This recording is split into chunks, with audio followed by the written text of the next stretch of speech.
देखो बच्चों, आज की क्लास में 11th है और इसमें हम डिस्कस करेंगे बच्चों, एक हमारा रह गया था नॉर्मल फॉर्म। तो normal form of line, how can find the equation of line. ध्यान से समझ लो, इक्वेशन ऑफ लाइन को फाइंड आउट करना बच्चों। If perpendicular distance from origin, मतलब क्या दिया हुआ इसमें, परपेंडिकुलर डिस्टेंस फ्रॉम ओरिजिन, और that is known as normal of line, उसको नॉर्मल बोलते हैं बच्चों, normal. And angle of normal with positive direction of x axis, दो चीज गिवन है। तो इसमें गिवन क्या है बच्चों, किस कंडीशन में कैलकुलेट करते हैं, तो हम देखो पहले डिस्कस करते हैं इसको। We have to find the equation of line. तो ये ज्योमेट्रिकल प्लेन है बच्चों, ध्यान से देख लो, ज्योमेट्रिकल प्लेन है। And we have to find the equation of line. ये कोई लाइन ड्रॉ कर दिया हमने यहाँ पर। ये लाइन ड्रॉ करने के बाद हम क्या करते हैं यहाँ पर, तो ऐसा करते हैं, चार केस लेते हैं बच्चों। केस नंबर 1, केस नंबर 2, देखो केस नंबर 2, और इसके बाद केस नंबर 3, केस नंबर 3 और केस नंबर 4, चार केस लेते हैं। इसमें क्या गिवन है, ये हो गया, ये हमने चार डायग्राम बनाया एक्सिस का। And now find the perpendicular distance of, we have to find the equation of line. तो इक्वेशन ऑफ लाइन के लिए हम क्या करते हैं, तो देखो ध्यान से, एक हमने ड्रॉ किया लाइन, देखो ये लाइन ड्रॉ किया बच्चों, ये लाइन। इसके बाद देखो एक लाइन ड्रॉ किया दूसरे क्वाड्रेंट में, ये थर्ड क्वाड्रेंट में लाइन ड्रॉ किया हमने, थर्ड क्वाड्रेंट में। इसके बाद क्या है, इसका फोर्थ क्वाड्रेंट में ड्रॉ किया, देखो फोर्थ क्वाड्रेंट में ड्रॉ किया। तो ये क्या इक्वेशन ऑफ लाइन हमको फाइंड करना है। इसमें गिवन क्या है, तो परपेंडिकुलर डिस्टेंस फ्रॉम ओरिजिन, यहाँ से परपेंडिकुलर डिस्टेंस गिवन है बच्चों, इसको मान लिया ओ, और ये मान लिया पी, देख लो ओपी, ये डिस्टेंस गिवन है। यहाँ से परपेंडिकुलर डिस्टेंस देखो, ये भी गिवन है बच्चों, ये ओ है और पी है, ये गिवन है। इसके बाद परपेंडिकुलर डिस्टेंस ये हो गया ओ, और ये क्या हो गया बच्चों, पी। ये परपेंडिकुलर डिस्टेंस क्या है, ओ और पी, ओ पी है और ये ओ है। इसको परपेंडिकुलर डिस्टेंस को हमने क्या किससे रिप्रेजेंट किया, पी से। इसको परपेंडिकुलर डिस्टेंस पी के रिप्रेजेंट किया, और ये भी पी से, और ये भी पी से। परपेंडिकुलर डिस्टेंस को हमने कैसे रिप्रेजेंट किया, पी से। अब इसके बाद दूसरा कंडीशन क्या दिया हुआ है, angle with normal, angle of normal with positive direction of x axis, मतलब देखो ये ध्यान से देखो, तो ये वाला एंगल गिवन है बच्चों, ये एंगल, इस एंगल को हमने रिप्रेजेंट किया क्या, अल्फा, इसको अल्फा रिप्रेजेंट किया। तो यहाँ पर देखो अल्फा यहाँ पर बना सकता है सेकंड क्वाड्रेंट में, ये भी अल्फा, हम लेते हैं positive direction, anti clockwise direction लिया हमने अल्फा। ये एंगल क्या है इसका, तो ये एंगल है यहाँ से यहाँ तक की वैल्यू क्या है बच्चों, अल्फा। यहाँ अल्फा क्या है, तो यहाँ से शुरू करेंगे और यहाँ तो कंप्लीट एंगल है, इसको बोलेंगे अल्फा। इतना गिवन है। और हमको क्या फाइंड करना है, इक्वेशन ऑफ लाइन। तो इक्वेशन ऑफ लाइन होता क्या है बच्चों इस कंडीशन में, तो इस कंडीशन में होता है x cos omega, x cos omega, ध्यान से देखना, ये कॉस ओमेगा क्या है बच्चों, एक्स क्या हो गया इसका वेरिएबल, एक्स और y, x cos omega plus y sine omega, plus y sine omega, ये लिख सकते हैं, और minus p is equal to zero, ये तुम्हारा इक्वेशन होता है। ये नॉर्मल, इसको बोलते हैं normal form of A line, line का नॉर्मल फॉर्म है। ये बात समझ में आ गई, नॉर्मल फॉर्म। अब हम बता रहे हैं बच्चों इसका प्रूफ। तो इसका प्रूफ बताने के लिए हमको ये एक डायग्राम लेते हैं, चारों डायग्राम में से। यहाँ पर चार केस है बच्चों। फर्स्ट केस है, ऐसा भी हो सकता है फर्स्ट क्वाड्रेंट में, ये सेकंड क्वाड्रेंट का केस है, ये थर्ड क्वाड्रेंट का केस है, और ये क्या है बच्चों, फोर्थ क्वाड्रेंट का केस है। मतलब चार क्वाड्रेंट है, चारों में देखो हमने बारी बारी से ड्रॉ कर दिया है। तो it is final equation of line, और इस लाइन को हमको प्रूफ करना है। तो प्रूफ करने के लिए क्या करेंगे, हम सब में यही काम करेंगे,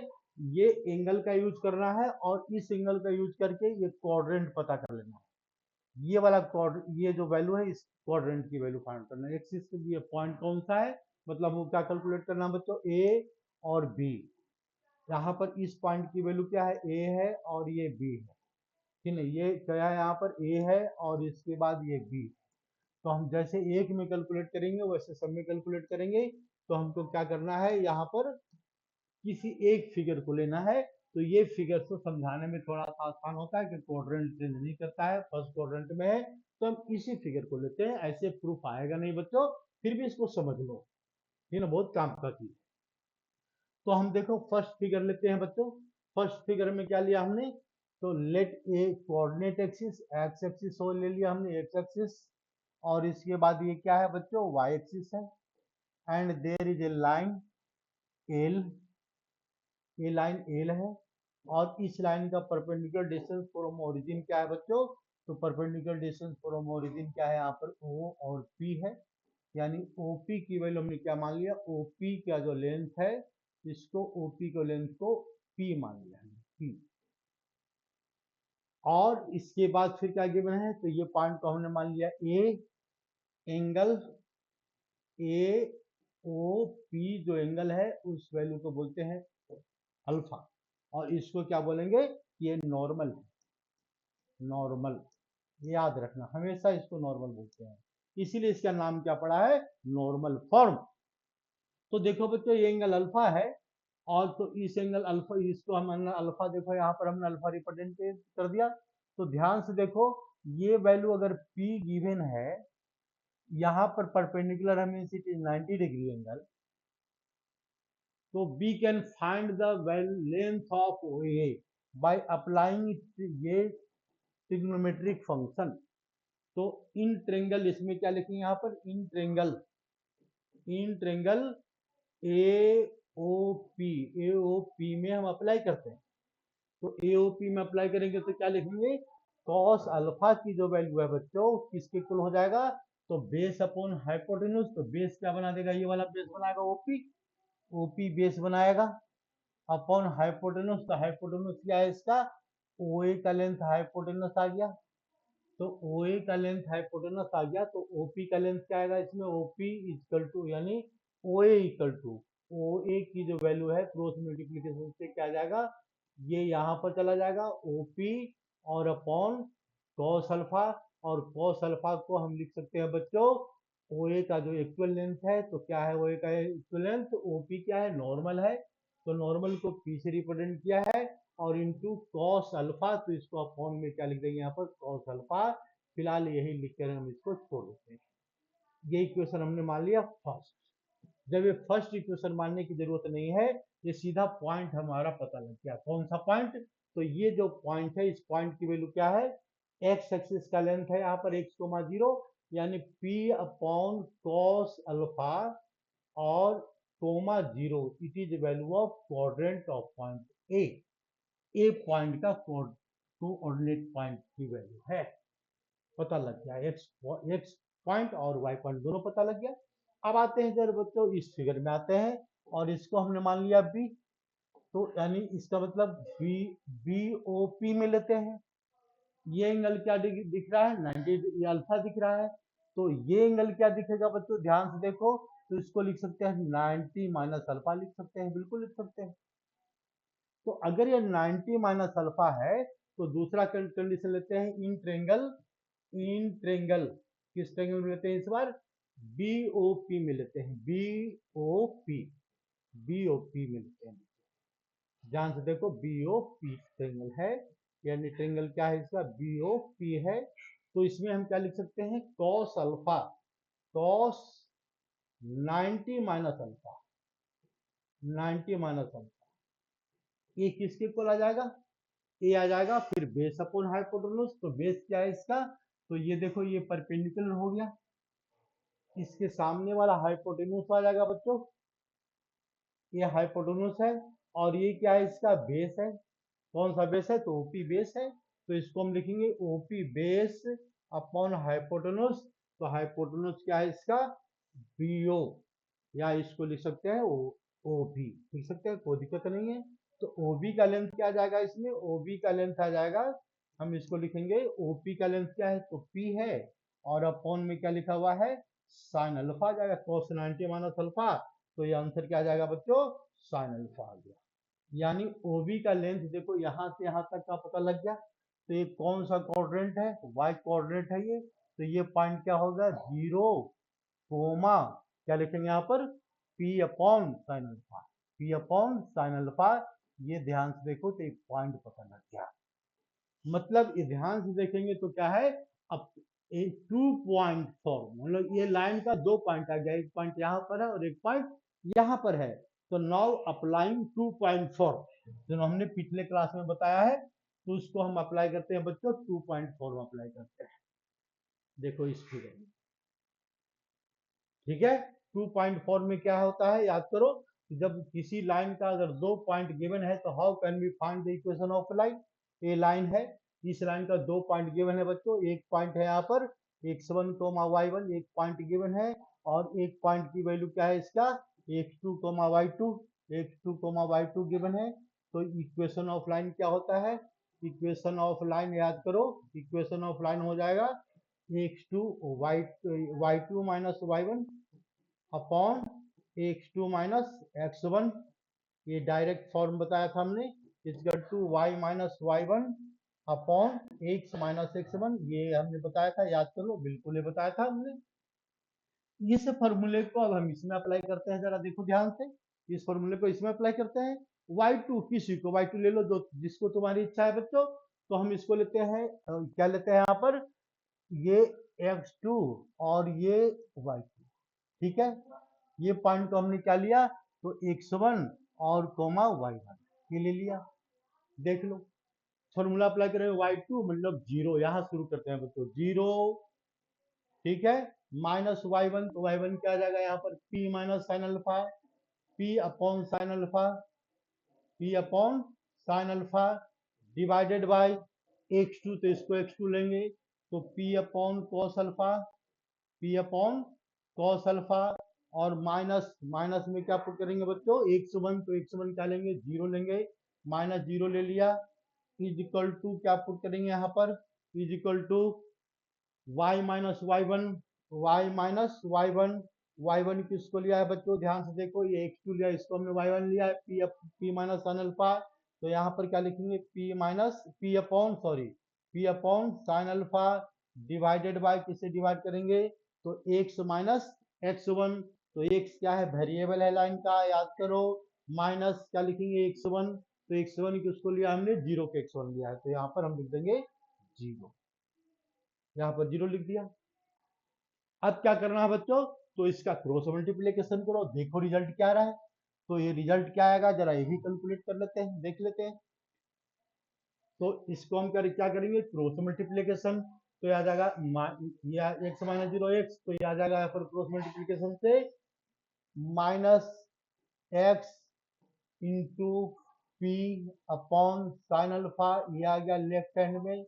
इज इक्वल टू, देखो लेफ्ट हैंड में आ गया क्रॉस मल्टीप्लीकेशन से, ये क्या रहा है इसमें y माइनस क्या लिखेंगे, p upon sine alpha, p upon ये sorry p upon sine alpha, ठीक है, p अपॉन साइन अल्फा ये लिखेंगे, p upon sine alpha multiplied by, किससे मल्टीप्लाई करेंगे इसको, तो p upon cos alpha, p upon cos alpha से इसको हम क्या करेंगे, मल्टीप्लाई करेंगे। यानी एक्स और वाई देखो दोनों दिख रहा है, बिल्कुल आसानी से दिख रहा है एक्स और वाई। तो हम एक्स और वाई को एक तरफ ले आते हैं बच्चों पहले, तो एक्स को हम क्या करेंगे, p अपॉन वाई, इसको इससे मल्टीप्लाई करो तो minus x p upon sine alpha minus, और ये यहाँ पर कितना रहा है, इक्वल टू वाई पॉजिटिव और इंटू पी अपॉन क्या लिखेंगे यहाँ पर कॉस अल्फा लिखेंगे, बिल्कुल लिखेंगे, माइनस पी स्क्वायर, ये क्या रहा है इसमें पी स्क्वायर और साइन अल्फा और इंटू कितना रहा है यहाँ पर कॉस अल्फा, देखो ये आ गया पी स्क्वायर आ गया। तो हम इसको क्या करेंगे, इस साइड में लाएंगे, तो इस साइड में लाने के बाद क्या आ जाएगा, इसको इस साइड में लाते हैं बच्चों, तो ये आ जाएगा इसमें एक्स, क्या लिखे यहाँ पर x minus x p upon sine alpha और minus y p upon cos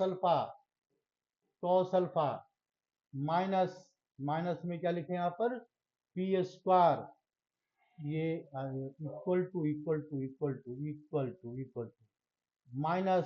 P square upon sine alpha into cos alpha, sine alpha into cos alpha, sine alpha और इंटू क्या लिखेंगे बच्चों,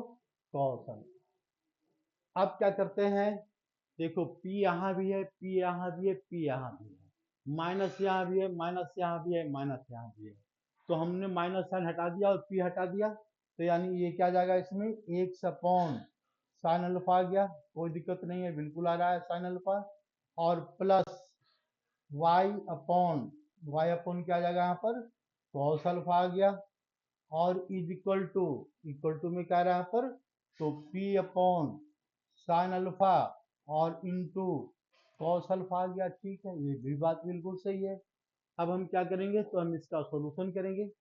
सॉल्यूशन तो हो चुका बच्चों, अब क्या करना है यहाँ पर ध्यान से, तो इसको कॉस अल्फा साइन अल्फा से मल्टीप्लाई कर दो दोनों साइड, यानी हम इसमें क्या लिखेंगे, multiply both side by sine alpha and cos alpha into cos alpha, multiply multiply both side by sine alpha into cos alpha, sine alpha into cos alpha से मल्टीप्लाई करते हैं, तो मल्टीप्लाई करो तो ये पूरे टर्म से मल्टीप्लाई होगा, यानी ये कहने का मतलब है ये वाली वैल्यू यहाँ आ रहा है, तो इसको हम ऐसे लिख सकते हैं बच्चों, यहाँ पर आ जाएगा, ये मल्टीप्लाई करेंगे तो एक्स क्या रहा है यहाँ पर, x sign alpha into cos alpha, इतना दिखाने की जरूरत नहीं है, ठीक ना। देखो यहाँ पर सीधा मल्टीप्लाई करेंगे तो ये वाला टर्म ऊपर आएगा यहाँ पर, तो साइन अल्फा कट जाएगा, तो ये क्या जाएगा इसमें, x cos alpha plus y sine alpha, y into sine alpha, और क्या आएगा बच्चों, तो इक्वल टू माइनस आ जाएगा ना, ठीक है, इक्वल टू क्या आ रहा है बच्चों, ये पी आ रहा है, कोई दिक्कत नहीं है, इसको हम ऐसे भी लिख सकते हैं, तो x minus x cos alpha और प्लस वाई साइन अल्फा और minus p is equal to क्या बता देगा ये, जीरो। तो ये क्या है बच्चों, नॉर्मल फॉर्म ऑफ लाइन है। इसमें याद रखना पी क्या है, परपेंडिकुलर डिस्टेंस फ्रॉम ओरिजिन है, और कॉस अल्फा क्या है, स्लोप नहीं है यहाँ पर, यहाँ पर क्या है बच्चों, स्लोप नहीं है, कॉस अल्फा क्या है, तो angle subtended by the normal in positive direction of x axis. देखो ये वाला लाइन है, अगर हम ध्यान से देखो तो लाइन का इसमें इस वाले लाइन का कुछ नहीं दिया हुआ है, यहाँ से परपेंडिकुलर डिस्टेंस दिया हुआ है जिसको P बोलते हैं, और ये इसका एंगल गिवन है, it is note angle of slope of line, it is note slope of line, slope of line actually क्या होता है बच्चों, यहाँ पर होता है, ठीक है ना, यहाँ हमने यहाँ से एंगल लिया है इसका, तो इसको बोलते हैं नॉर्मल फॉर्म ऑफ लाइन। तो नॉर्मल फॉर्म ऑफ लाइन के लिए हम एक क्वेश्चन लेते हैं बच्चों, जैसे अगर क्वेश्चन में दिया हुआ है क्या, कि find equation of line, find equation of line, find equation of line, ये क्वेश्चन अपनी मर्जी से लेते हैं, equation of line, line whose perpendicular distance, whose perpendicular distance, distance from origin, from origin is 10 unit, कितना दिया हुआ बच्चों, ये 10 यूनिट दिया हुआ है, and angle angle subtended bye, angle subtended by normal, by normal is 135 degree, 135 degree ये दिया हुआ है, यहाँ पर देखो प्लस माइनस लिखा हुआ नहीं है, तो हम इसको अपने आप लेंगे with positive direction of x axis, with क्या किसके साथ लिया हुआ है, positive direction of x axis, positive direction, direction of x axis, of x axis, ये तुम्हारा क्वेश्चन हो गया बच्चों। अब इसके बेस पर अगर हम क्वेश्चन को सोल्व करेंगे, तो देखो ध्यान से क्या करेंगे, पहले हम इसका फिगर बनाते हैं, तो फिगर बनाने के लिए स्पेस बना लिया, अब जरा देखो फिगर इसका देखो कैसे बनता है बच्चों, ध्यान से देखो, ये क्या है, ये एक्स एक्सिस है, और ये हमने देखो वाई एक्सिस लिया, y एक्सिस लिया, इसके बाद क्या करा है, लाइन परपेंडिकुलर डिस्टेंस 10 यूनिट है, 10 यूनिट के पहले हम क्या करेंगे, तो देखो एंगल क्या है 135, मतलब यहाँ से एंगल लेंगे तो नॉर्मल का एंगल कुछ ऐसा बनेगा, फिगर बना रहे हैं, और यहाँ से परपेंडिकुलर डिस्टेंस 10 है, तो यहाँ से हम 10 ले लेते हैं, देखो यहाँ से 10 यूनिट हो गया, अब ये नॉर्मल हो गया। अब लाइन कैसे पास करेगा, तो लाइन कुछ ऐसा पास करेगा, ठीक है, ये लाइन है, और we have to find the equation of this yellow colour line, बस। तो इसको हम क्या करेंगे, कुछ भी नहीं, आसान सा मेथड हो गया, वो ये पता है, सब कुछ पता है इसमें, ये सीधा अप्लाई कर देंगे। कॉस, ये ओमेगा की ओमेगा या अल्फा, अल्फा की वैल्यू क्या लिया आपने, अल्फा की वैल्यू 135 डिग्री लिया है, और परपेंडिकुलर डिस्टेंस पी की वैल्यू क्या दिख रहा है यहाँ पर, 10 यूनिट दिख रहा है बच्चों, 10 यूनिट। तो इसके बाद हम क्या कैलकुलेट करेंगे, equation of this line, yellow colour line का इक्वेशन, तो सीधा सीधा वैल्यू पुट कर दो, x cos omega, x cos omega, यानी ये ओमेगा तो होता है एनसीईआरटी में लिखा हुआ बच्चों, यहाँ पर हमने क्या लिया, अल्फा लिया है, तो एक्स कॉस अल्फा, और plus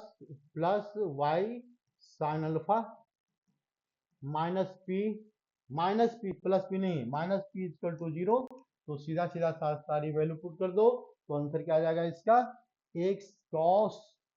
x cos 135 degree and plus y sine 135 degree, और minus p minus 10 equal to 0। हम इसका आगे सॉल्यूशन करेंगे बच्चों, तो इसका सॉल्यूशन क्या आएगा, सॉल्यूशन आ जाएगा एक्स अपॉन, इसकी वैल्यू क्या होता है 1/√2 साइन निगेटिव हो जाएगा, प्लस इसकी वैल्यू क्या आएगा, y/√2 साइन यहाँ पर पॉजिटिव रहेगा, 135 डिग्री की वैल्यू पॉजिटिव होता है, -10 इज इक्वल टू क्या आएगा बच्चों, 0 आ गया। अब या तो आंसर ये छोड़ देंगे, और नहीं तो एक स्टेप और लिख देंगे, तो एक स्टेप और क्या आएगा इसका, तो इसको एलसीएम ले लेंगे, और क्या कर सकते हैं, इसको एलसीएम ले लेंगे, तो ये कितना रहा है, -x प्लस वाई, और क्या लिखेंगे, -10√2, 10√2 इज इक्वल टू 0, डायरेक्ट लिखा, ठीक है ना। तो ये क्या है, equation of line in normal form, ये तुम्हारा नॉर्मल फॉर्म आ गया। तो आशा है कि ये नॉर्मल फॉर्म समझ में आ गया होगा, नॉर्मल फॉर्म बहुत अच्छा फॉर्म है। फिर अगली क्लास में बताएंगे बच्चों, how can convert the line, equation of line one form into another form, जैसे एक फॉर्म से दूसरे फॉर्म में कैलकुलेट करना है, या इस लाइन का हमको क्या पता करना, स्लोप बताओ, इस लाइन का स्लोप तो कहां से आएगा, तो यानी इसको हम क्या करेंगे, तो एक चेंज करने का मेथड है, उसको मेथड को बताएंगे, तो इसको नेक्स्ट क्लास में बताएंगे बच्चों, conversion of one form into another form. तो इसमें जैसे एक फॉर्म से दूसरे फॉर्म, हमने कितने फॉर्म बताया टोटल, 6 फॉर्म बताया बच्चों, तो 6 फॉर्म में ये छठा फॉर्म है, 6th फॉर्म है, और 6th फॉर्म के बाकी को अगर किसी फॉर्म में बदलना है, इसको स्लोप के फॉर्म में बदलना है, तो स्लोप फॉर्म में क्या होता है, याद करो, y equal to m x plus c, ये बताया था हमने slope intercept form, slope intercept form हमने क्या बताया है, y इक्वल टू, देखो यहां पर याद करो, स्लोप इंटरसेप्ट सेप्ट फॉर्म, क्या बताया हमने, स्लोप इंटरसेप्ट फॉर्म, ये बताया y equal to m x plus c, तो m क्या है इसका, लाइन का स्लोप होता है, ठीक है ना, और c क्या होता है, इसका इंटरसेप्ट होता है। तो इसको अगर हम कन्वर्ट करेंगे बच्चों, ध्यान से देखो, इसको कन्वर्ट करेंगे तो क्या आ जाएगा, ये आ जाएगा y इज इक्वल टू कितना रहा इसका, y x minus x plus y है ना यहाँ पर, तो माइनस एक्स और प्लस वाई, तो ये वैल्यू सही लिखा हमने, 1 cos 135, हाँ सही लिखा है, -1/2 साइन 135 -1/2, ठीक है, बिल्कुल सही है, बिल्कुल सही है, 135 डिग्री का एंगल है। तो एक्स इंटरसेप्ट क्या है इसका इंटरसेप्ट अगर पता करेंगे बच्चों, एक वैल्यू 0 ले लो, तो वाई क्या आएगा इसका, 10√2 पॉजिटिव आ रहा है, बिल्कुल सही है, और x की वैल्यू, y को 0 लेंगे तो x की वैल्यू निगेटिव आ रहा है, बिल्कुल सही है। तो इसको हम कन्वर्ट करना है y इंटरसेप्ट फॉर्म में, तो y इंटरसेप्ट फॉर्म में बदलेंगे तो y equal to m x plus c, चलो इसको अब अगली क्लास में बताएंगे। तो ऐसे ऐसे कितने फॉर्म होते हैं, 5 फॉर्म है, तो अगली क्लास में हम बताएंगे बच्चों कि how can convert the equation of line into one form into another form. एक फॉर्म से दूसरे फॉर्म का कन्वर्जन। धन्यवाद।